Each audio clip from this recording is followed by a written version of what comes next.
chicas de la pantalla, bienvenidos un día más a la sección Rememorando la Historia.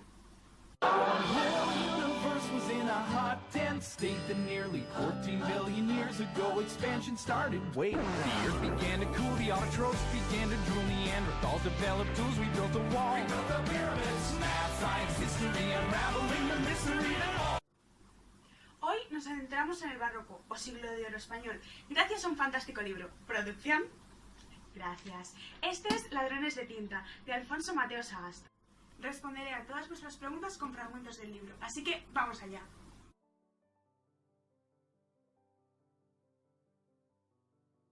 Nos encontramos en la cúspide de la literatura española, con escritores de la talla de Lope de Vega o Cervantes, quien escribió el mundialmente conocido y traducido a tantos idiomas Quijote, como encontramos en el libro. Hay muchos fragmentos en los que se nos habla de Quijote, pero este es uno de los primeros que nos introduce a la historia. ¿Recuerda cuando edité el Quijote? Claro que me acuerdo, fue mi primer trabajo. Hará 7 u 8 años. ¿10? ¿Ya? Desde entonces no hago más que decirle a don Miguel que escriba una segunda parte, que continúe las aventuras de ese par de locos, que a la gente tanto le divierten esas cosas.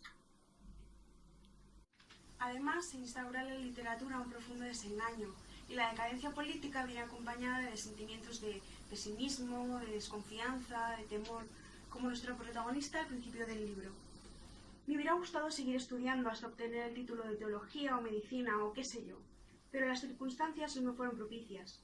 Un desafortunado accidente me lanzó al exilio y a los brazos de la milicia, y luego la peste acabó con mis padres. Con ellos murieron mis sueños, mi sustento y mi futuro de estudio. También en muchas obras de este siglo aparece un juego continuo entre apariencia y realidad, es decir, aquello que existe y aquello que sí, pero no, como aquí. He conseguido la cabeza parlante de Afrodita, que perteneció al mago Escoto. Es un oráculo, contesta lo que se le pregunte.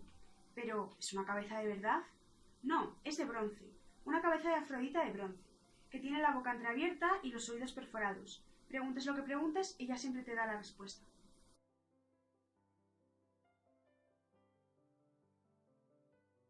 Alfonso Mateo Sagasta sabe meterse de tal forma en la piel de un autor del barroco que parece que si no nos lo dijeran no pensaríamos que este libro fue escrito en 2006.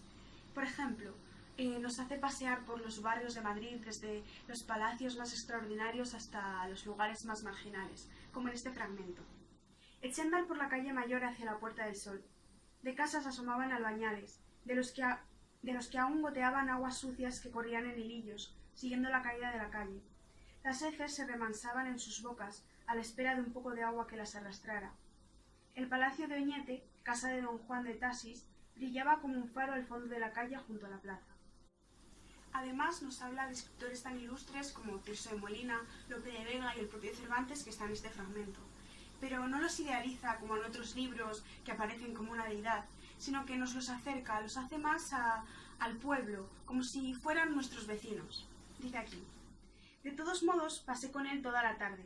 Fue una velada muy agradable, en la que yo llevé el peso de la conversación. Él no hacía más que sonreír y tirarme de la lengua.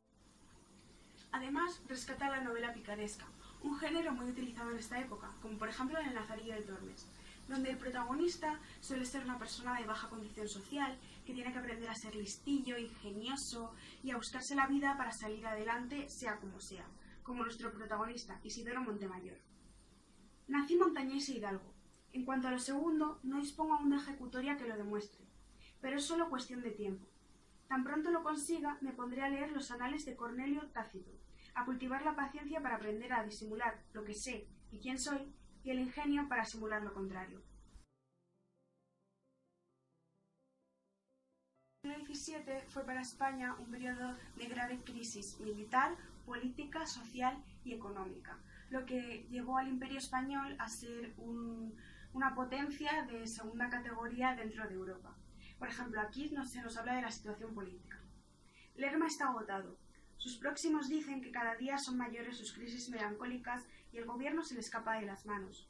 Después de tantos años ejerciendo un poder absoluto, planea blindarse contra posibles revanchas tras las faldas del Papa.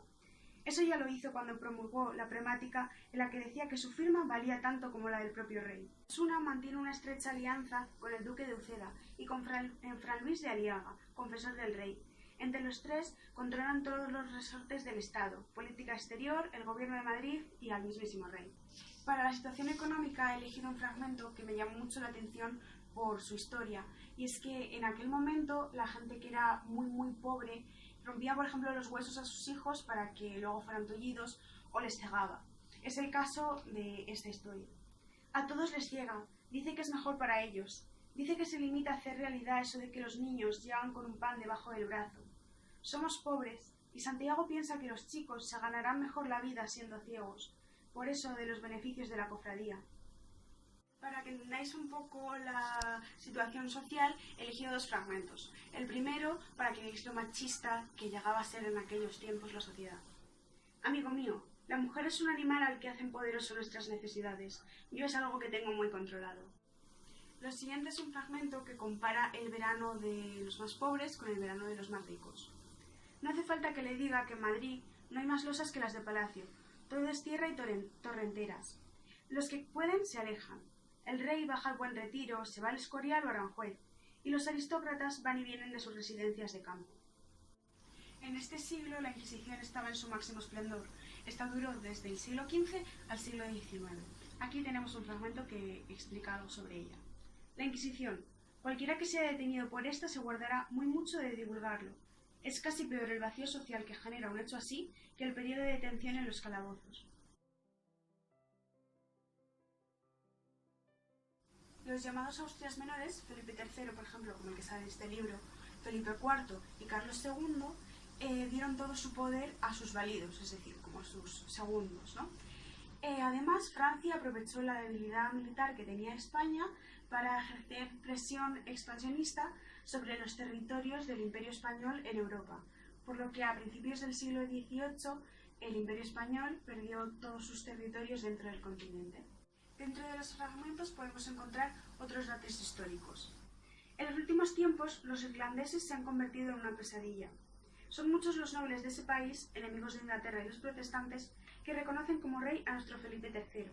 Nos envían a sus jóvenes a formar como sacerdotes en las filas de la verdadera Iglesia, o como soldados en los tercios viejos que combaten en Europa manteniendo la herejía. Desde que nuestro magnánimo monarca Felipe III y su valido el duque de Lerma firmaron la paz con los Países Bajos, Francia, Inglaterra y qué sé yo, la mayoría de los veteranos vagabundan por Europa a la espera de mejores tiempos. Por último, al principio del libro se nos habla sobre diversos autores que son muy representativos de este momento. Cuando leí Guzmán de Azabache me dije, va a ser un buen negocio, se va a vender. Por eso, cuando Agustín de Rosas me propuso editar Su viaje entretenido, me dije, ¡adelante! Y luego vino Cervantes con su Quijote. Lo vi y me dije, este puede ser un buen negocio. También Mateo Alemán es un genio. Y hasta aquí este maravilloso libro, así que dadle like, suscribiros y compartirlo con todos vuestros amigos. ¡Mua!